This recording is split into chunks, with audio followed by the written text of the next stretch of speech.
Domo arigato, geek to me radio, da da da da da da. Domo arigato, geek to me radio, da da da da da da.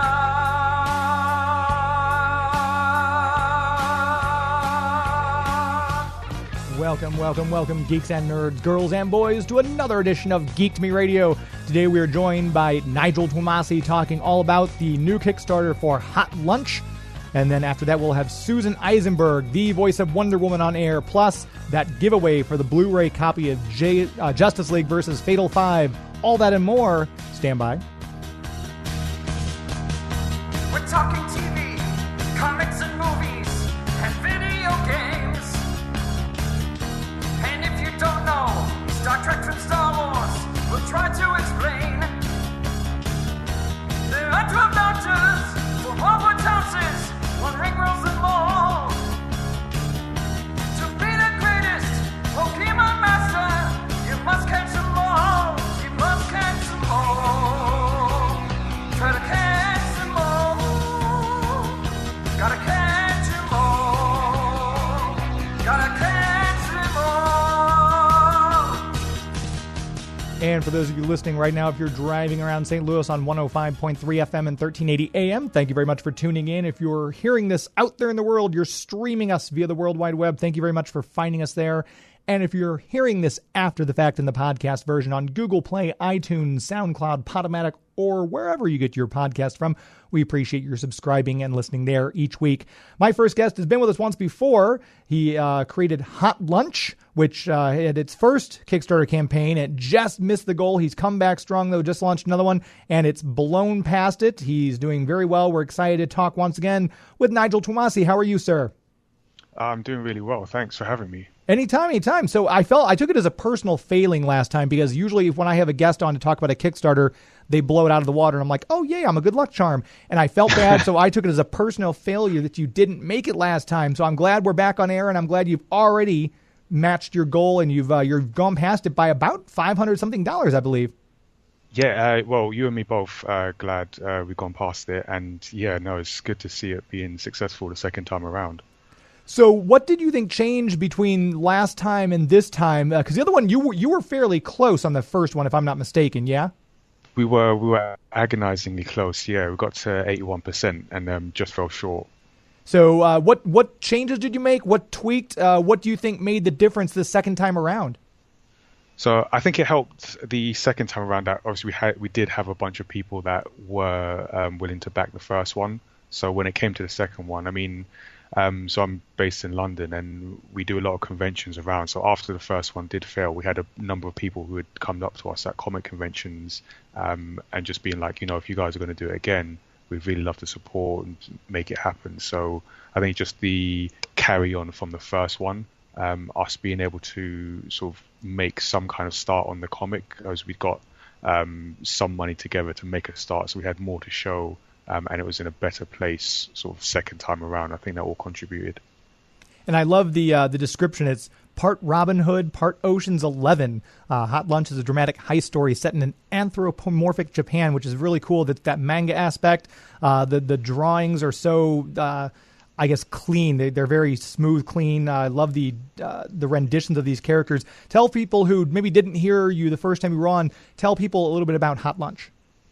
Yeah, so Hot Lunch is one of the stories within our universe. So Mayamada is a universe of different stories and characters. The universe is a television network, so actually each of the manga comics we produce are different shows on a network.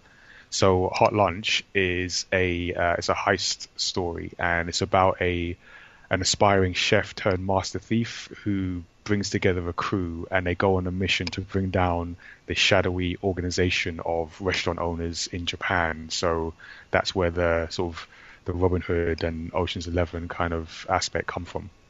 And so a little bit about how this story came about, because obviously everyone who has their ideas for stories, they kind of grasp a little bit from this, a little bit from this. Some people like James Gunn said he came up with the Belko experiment as part of a dream he had. Where did the imaginings of this story come about for you?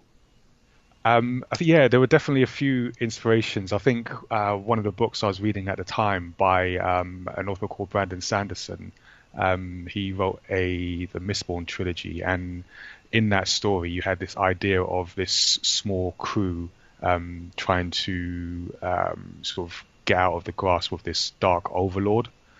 So our story isn't that dark, and there's no magic, but I did like the idea of the small taking on the big and changing the status quo. So it's about taking that, fitting that within our own universe, and taking different inspirations from, like I said, Ocean's 11, and making something original from that. And we should mention the website, too. It's Mayamada, MAYAMADA.com, so you can see what else is out there in the universe. You've got a lot of other things, like you mentioned, besides Hot Lunch going on. That's the best website where people can jump on and follow you on Twitter and everything like that as well, yeah? Yeah, definitely. So we've got 2 other stories out that you can see on our website, Samurai Chef and Sirius Volume 1. So, yeah, these are separate shows within the same universe, different characters, different stories.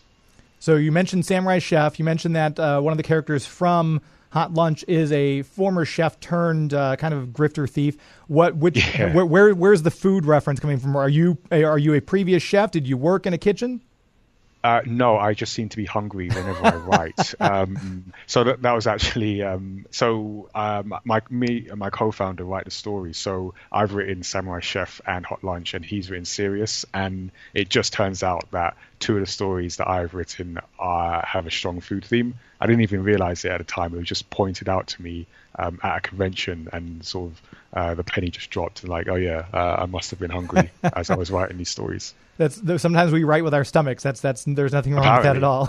yeah, that's my thing. So you said you've been to a lot of these conventions. Obviously, it's been positive reaction. Otherwise, you wouldn't have tried to launch another Kickstarter. What is the kind of feedback you are getting from the fans who are coming up to you? What are they most interested in? What are they taking away from your work so far? Yeah, I mean, I think the main thing we get is just that we're producing this manga style of comics, and just to see that outside of Japan, I think sometimes just that in itself just stops people in their tracks and gets them to take a closer look. And what we aim for, and what you can see in the Kickstarter, is that our manga is for all ages. So we know for people who might not be into manga, there can be like a sort of negative perception of what it is and what the content is. But for us, it's about making something that is accessible for people of different ages and different experiences with manga. So that's part of the reason why our characters are all animals. So just to make something that looks a bit different, looks a bit more approachable, but still has that manga element to it. And I know we've had some indie comic producers on the show before, and it's almost a full-time job between the writing and the drawing and the getting your name out there and doing the social media. But the other thing you do, I love the Be Creative Academy, which you have been in over 20 organizations, delivered over 70 sessions. Talk a little bit about that, what the goal was, how that came about.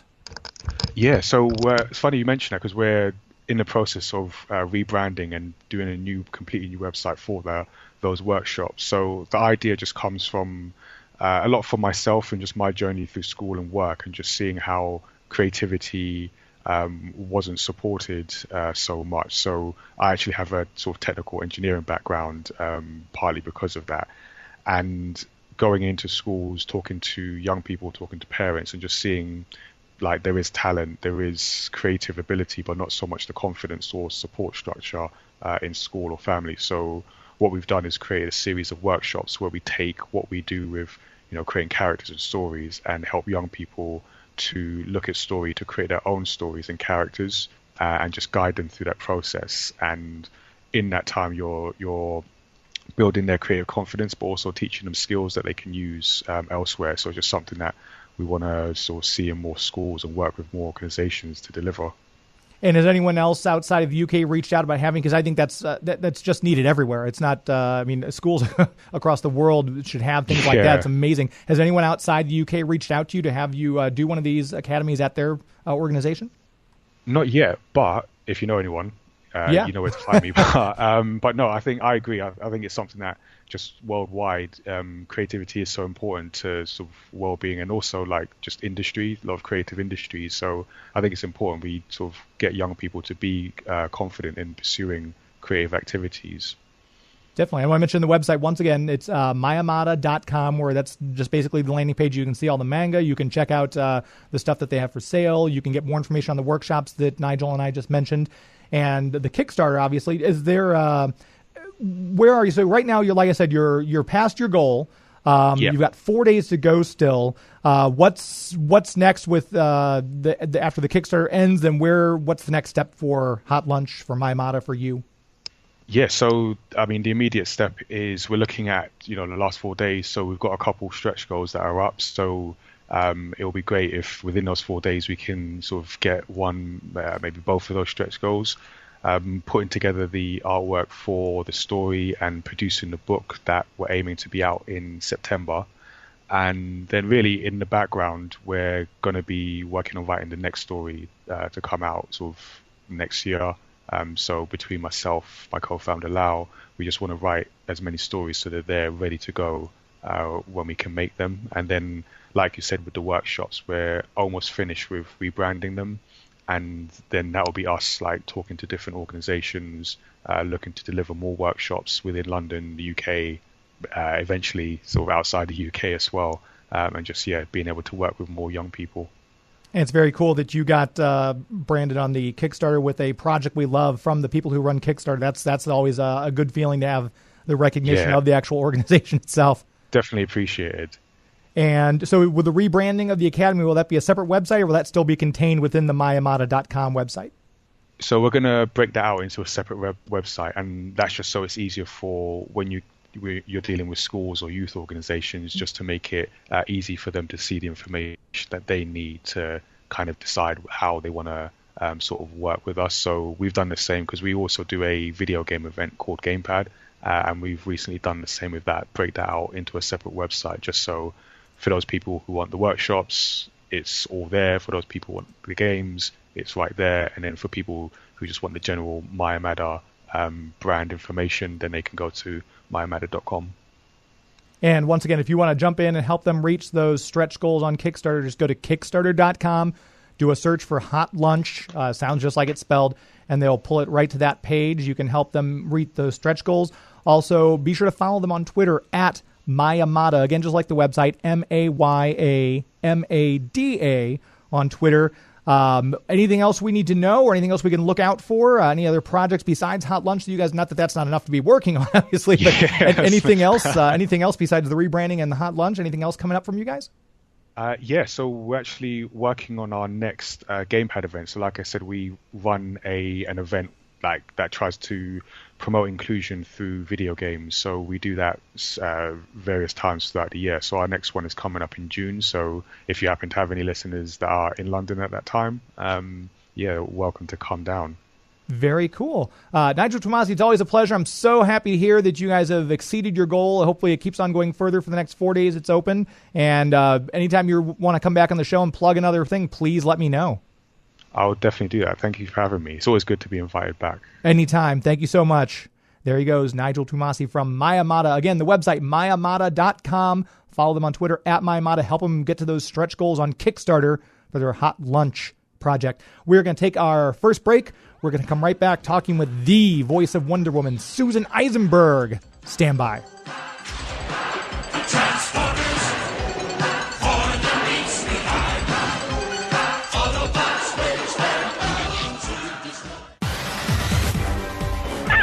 This is Tara Strong, also known as Harley Quinn, or Raven, and you're listening to Geek to Me Radio. We are back, joined by my favorite guest. I get a big smile just as I think about her being on air once again. She's delightful. Susan Eisenberg, the voice of Wonder Woman. How are you? I'm so well, and thank you for that intro. Favorite guest, really? Absolutely. Well, that's impressive. You've had some really cool people on. I mean, I got to tell you.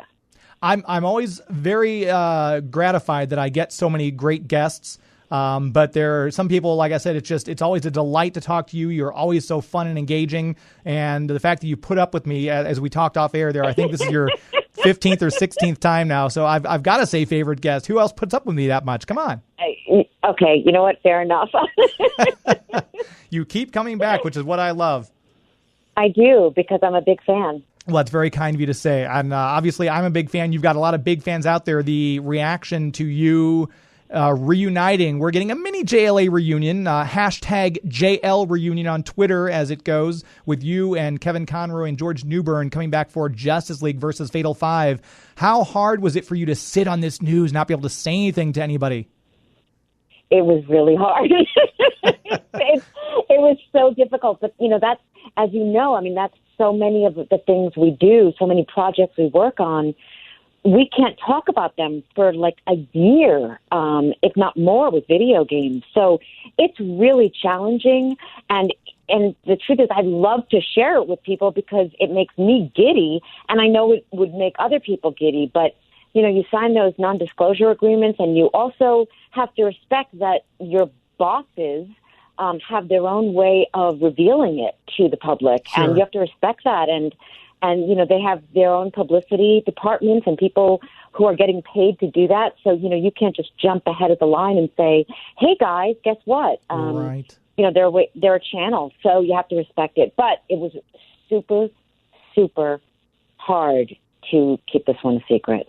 So when you first got the call, I'm assuming, like I said, you are the voice of Wonder Woman. I'm assuming they just call you now and say, hey, Susan, do you want to do this? And you're like, well, yes, of course. Was your first question like, who else of the 7 is in it? Do we have Carl back? Do we have Michael back? Who else is in it? Or did they? What was the process like of getting you on board? Okay, so the process of getting me on board is saying, will you do it? And I say yes, like you said. But there was no talk of what the project was. I did not, so much of this was revealed to me when I got to the studio. I did not know. I knew it was Wonder Woman, and I knew that it was Bruce and Warner Brothers, of course, but I didn't know what the story was, and I didn't know too much about, I didn't know that it was going to be Wonder Woman from the Justice League. I had no idea because, as you know, I've done her in other iterations, so she's never looked the same way as the Justice League Wonder Woman since I've finished that in 2006, I think. So I haven't seen her since then.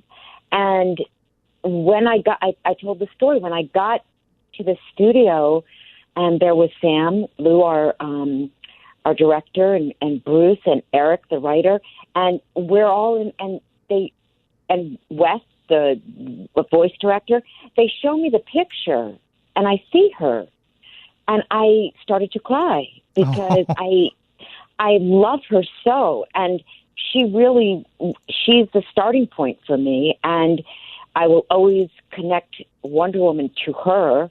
And, I could not believe I got to voice her again. That iteration of Wonder Woman, that Bruce Timm Justice League TV series version of her. And I was so emotional. And that was the hardest thing to keep from the fans and fans/friends because I did not see that coming, and I was over the moon excited that I got to do that. And so, was it when you got to the studio and you met everybody? Is that when you found out Kevin and George were also attached?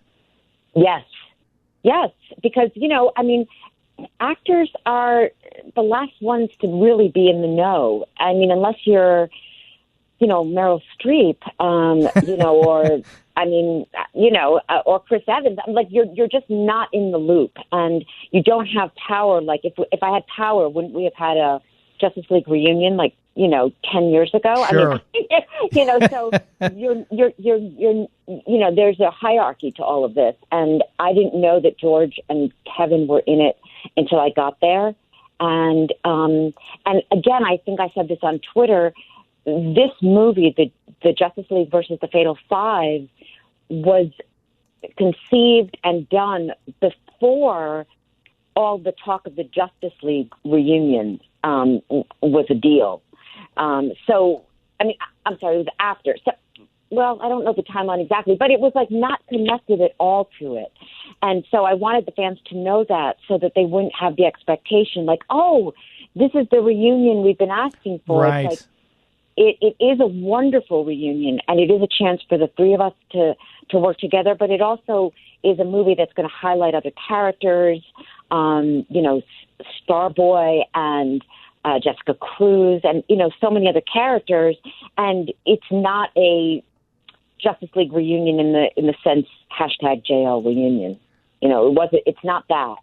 Hopefully that comes, down the road. I really hope that comes down the road, but, I don't know. I've got to, because you and I have kind of messaged back and forth on Twitter, and I want to mention, too, by the way, if you're not already following Susan, please do Susan Eisenberg, the numeral 1 on Twitter, and Susan's website, SusanEisenbergVoice.com. Go to the website and check out all of her cool projects and everything. But you and I have talked, messaged back and forth about, we both kind of are the mindset, if this does sell well, because it's coming out on Blu-ray digital, I think, on next weekend, this coming March 30th. March 30th, and then on Blu-ray and DVD on April 16th. If it sells well, if it really takes off like gangbusters, surely the studio's going to say, well, maybe we need to get this Justice League reunion going, guys. You know what? That's really the key. And I mean, it's like, I know I sound like a broken record, but that if this does well and this proves to the studio that there's an audience out there that will buy a Justice League project, then there's a great chance it'll happen. But without that support from the fans, there's no way. There's no way. So I hope everybody listening and out there in Twitterverse and all of that they support the Justice League versus the Fatal Five, because that's how we get a JL reunion. Exactly. So for anyone listening right now, the two best things you can do: keep tweeting for everything it's worth. Do the #JL reunion is the big Twitter hashtag. Susan's tweeted, I tweeted. There's actually Twitter accounts dedicated to the reunion, which they're all fantastic. And also buy the DVD, do the digital download, because money is going to talk and fan interest is going to talk. Those are probably the two biggest things that make the studios sit up and take notice: is the public perception, the interaction with the fans, and of course money. Because at the end of the day, the studios are here to make money, and who can blame them? That's how they pay the actors like Susan who do these projects and everything like that. So make sure you guys are going out and buying this. This is a huge project, and it could lead to what we all want, which is that big JL reunion with the whole 7 coming back, and maybe Andre even coming out of retirement to direct it, as she said she would. I know. She said she would, but I hope she's not somewhere in Tahiti somewhere. Sipping. Well, I actually hope she is in Tahiti somewhere sipping Mai Tais. But it might be. It gets harder and harder to lure her back the longer we go. That's true. We have to get this going. Yeah, the sooner the better. So, and we're going to be giving away later on this in the broadcast. We'll be giving away a copy of that on Blu-ray and DVD. So stand by for that. Our toll-free number is 844-855-1380 if you'd like to call in. Otherwise, that's fine, because I'll have Susan to myself for the rest of the hour, and I'm sure we can find plenty to chat about. Are you okay? You're okay to stick with us for the rest of the hour, ma'am? Oh, absolutely. Brilliant. Absolutely. Okay. I'm here. Perfect. We're going to take our first break, then we're going to come right back, continue visiting with Susan Eisenberg. Right after this, stand by.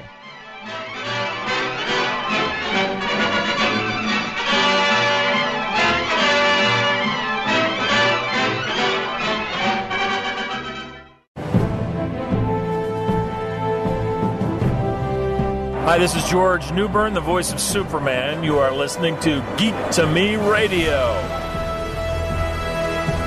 And we're back. This segment brought to you by Marcus Theaters. MarcusTheaters.com is the website where you can go to check out movies now playing, coming soon, and get your ideas of what you want to see. Locations in 11 different states: Illinois, Iowa, Minnesota, Missouri, Nebraska, North Dakota, Ohio, Wisconsin. You can check out the website to get reviews on movies, kind of see what they have. They have specials and surprises going on.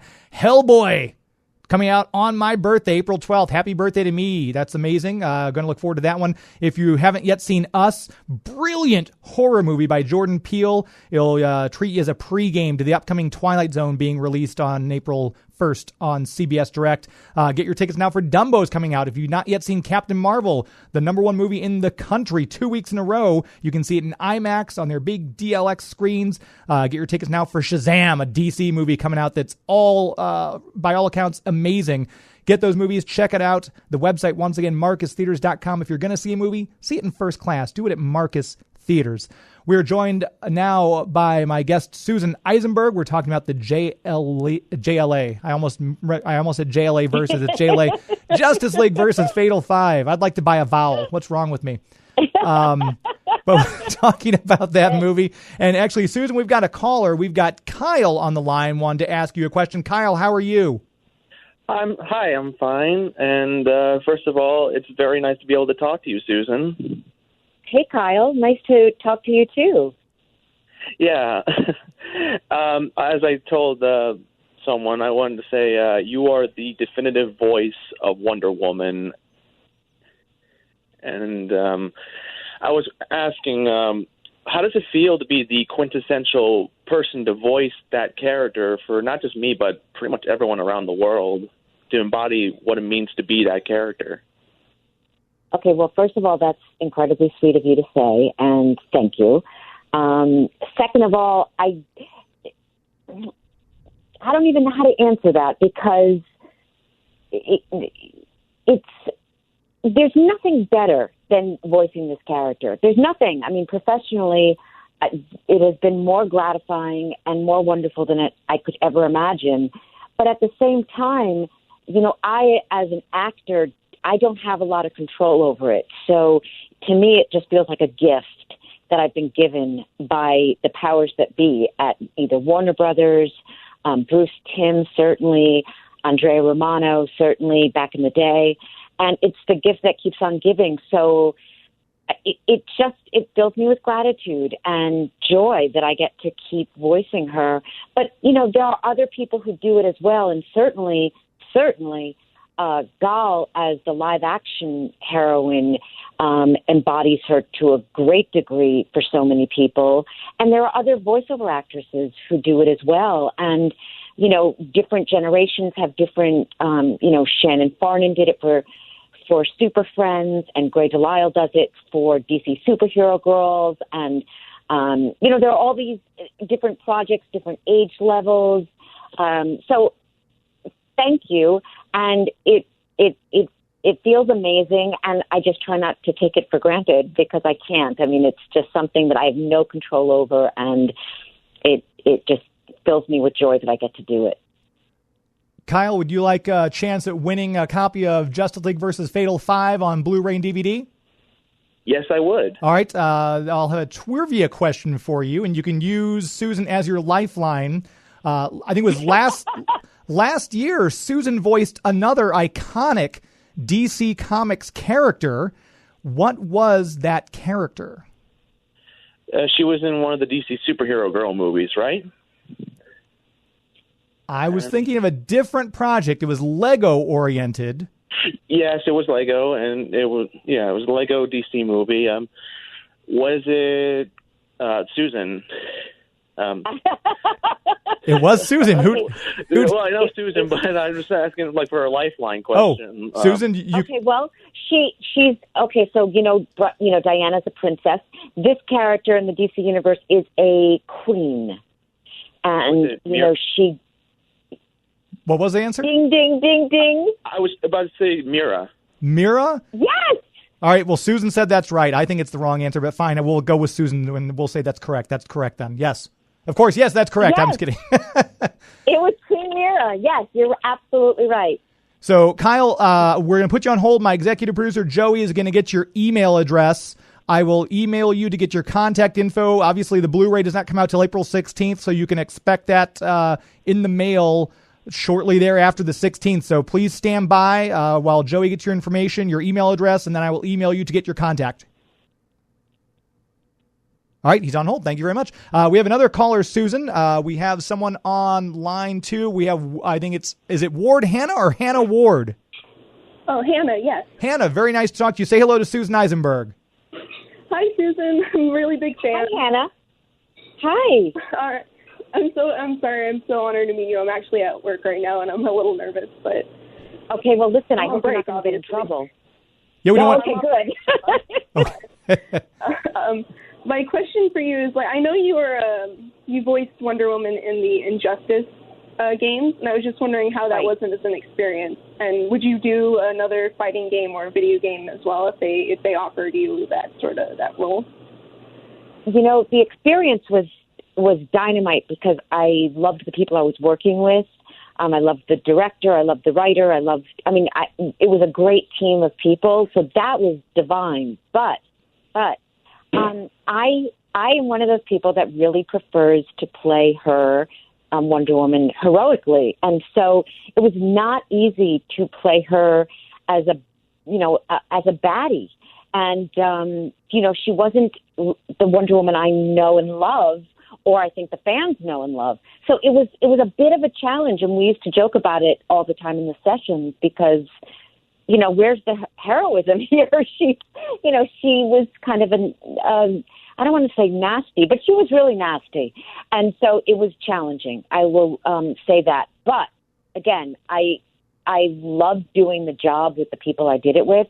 And yes, I would do another video game. I would just prefer to, if I'm doing anything with Wonder Woman, I prefer to, voice a heroic character rather than a bad girl Wonder Woman. And Hannah, since you're on your break at work and you've taken this huge risk of your livelihood and employment by calling in, I'll give you another chance. Would you also like to win a chance to win Justice League versus Fatal 5 on Blu-ray and DVD? Of course. I already pre-ordered it, but a second copy, it wouldn't hurt. Sure, you can give it to a friend, a younger brother, sister, whoever, that's fine. So your trivia question is this. Susan Eisenberg is reuniting with two of her Justice League Unlimited co-stars for Justice League versus the Fatal 5. Which two co-stars are they? Or give me the two characters they play. It's going to be George Newbern when he's Superman and Kevin Conroy as Batman. Susan. All right, Susan says it's correct. Hannah, you're good. So Hannah, stay on hold. My executive producer Joey V will get your email address, and I will contact you to get your shipping information as soon as it comes out on the physical copy on April 16th. I will send you a copy. So, all right, Susan, everyone loves you. I get more calls. That's another reason why you're my favorite guest. I get more calls when you are on the air than with anybody else. You know what I have to say? I love the calls. That to me, I love calling. Well, I love radio anyway, and I love radio shows. But the call-ins are the best. I mean, really, because then you get to have this conversation with fans. It's delightful. It is, and the fans love you. I love when they call in. This is always fun to have you on. You're okay to stick with us for another couple segments, yeah? Yes, of course. Okay, thank you very much. We're going to take our next break. We'll come right back talking more with Susan Eisenberg right after this. Stand by.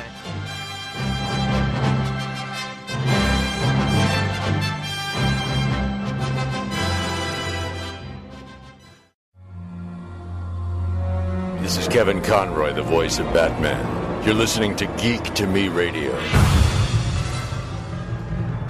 And we're back talking with voiceover artist extraordinaire Susan Eisenberg, my favorite guest. I'm going to say it again so it's out there. No one can dispute. Susan Eisenberg, my favorite guest ever on the show for the 18th time.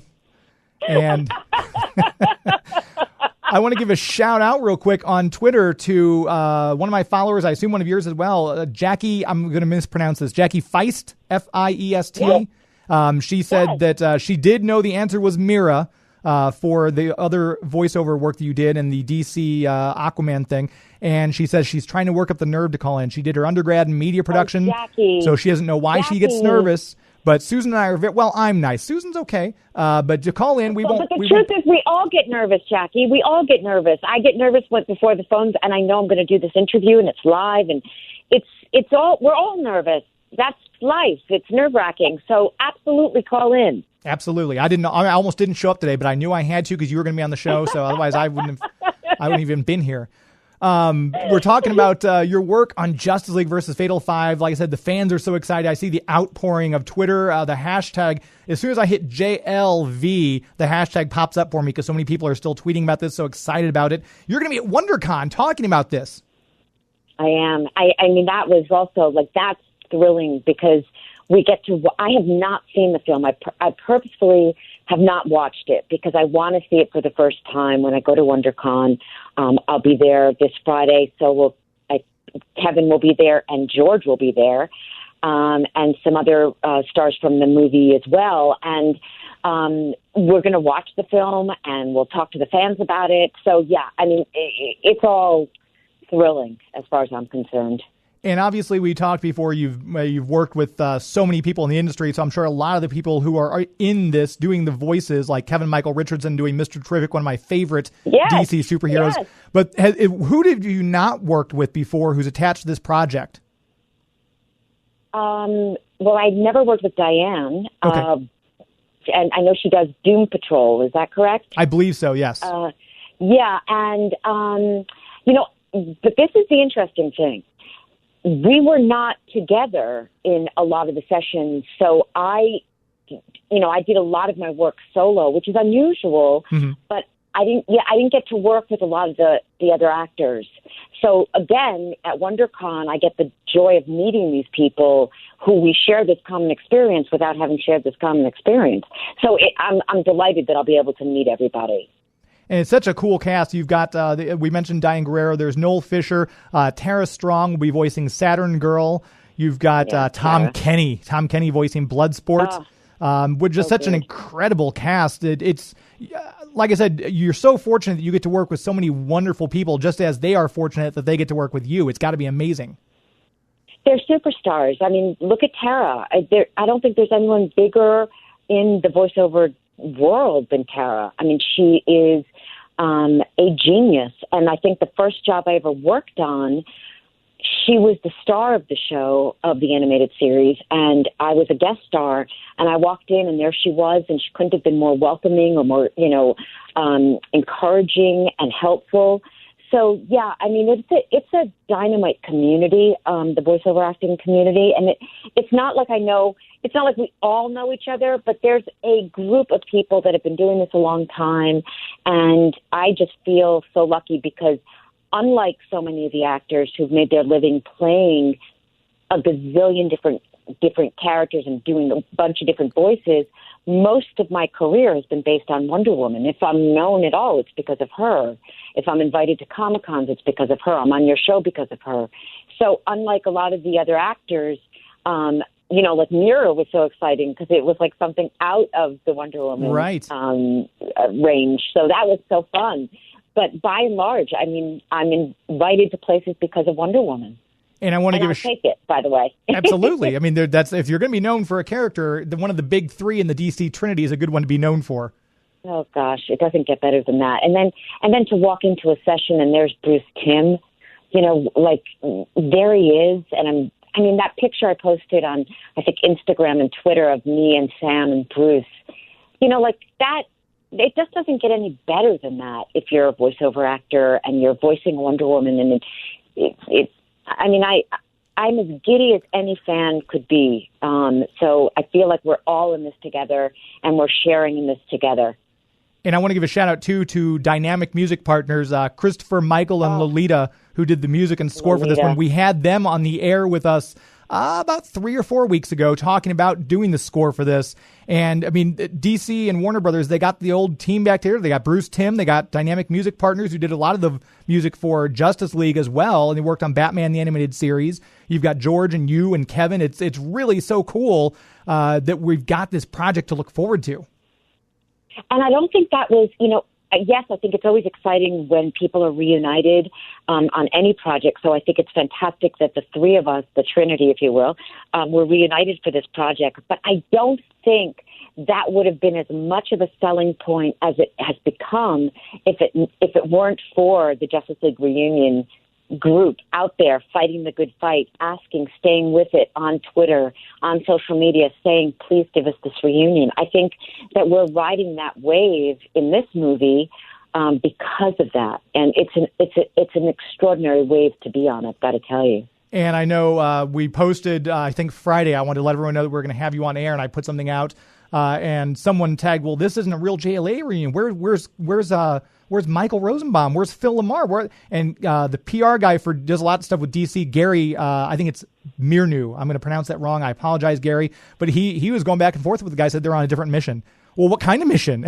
Gary just kept on with the guy. It was so funny. I loved it. I know. And, listen, and I think that it's important.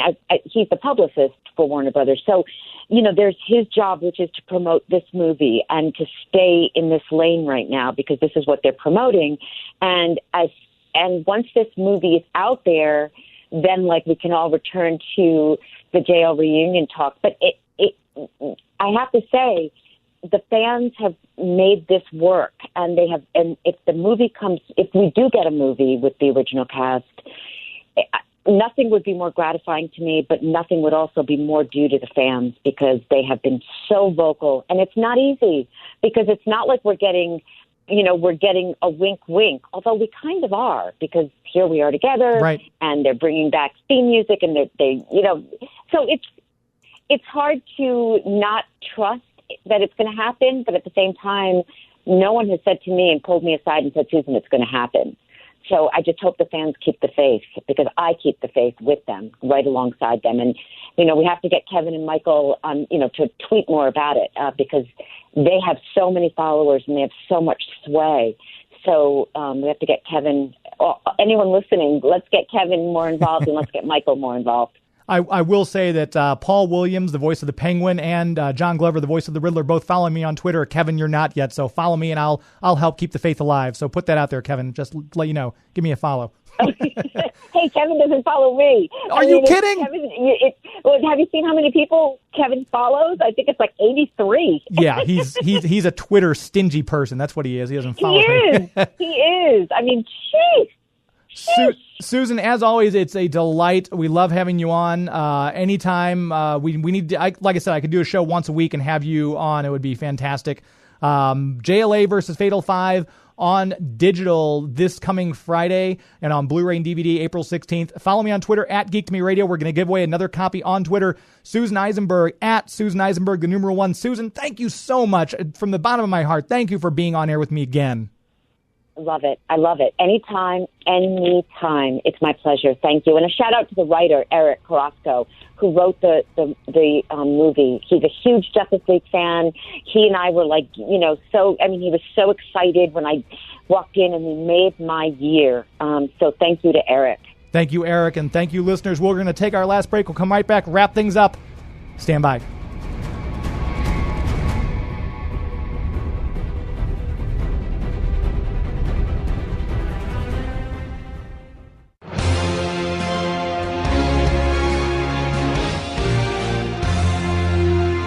Hi, this is Andrea Romano. I happen to be the voice director for many animated series, including the Justice League. You are listening on Geek to Me Radio. And we're back. My thanks once again to our guests, Nigel Twumasi and Susan Eisenberg, of course. Jackie Feist, I know we just missed your call. I'm so sorry, but we're going to have Susan on again. It's inevitable because she's wonderful. She always comes back. I want you to make sure you check out the website for our premier host, DiscoverStCharles.com. That's Discover St. Charles. Check out all the cool, fun things there are to do right here in our own backyard. Plan your trip now at DiscoverStCharles.com. Next weekend, we are hopefully broadcasting live from Planet Comic Con. We will let you know what's going on there. Keep up with us at Geek to Me Radio on Twitter and Instagram for your chance to still win a copy of Justice League vs. Fatal 5. Until then, my friends. This is Geek to Me Radio. That's our show. This is Geek to Me Radio. Thank you, Paradise Island. Good night.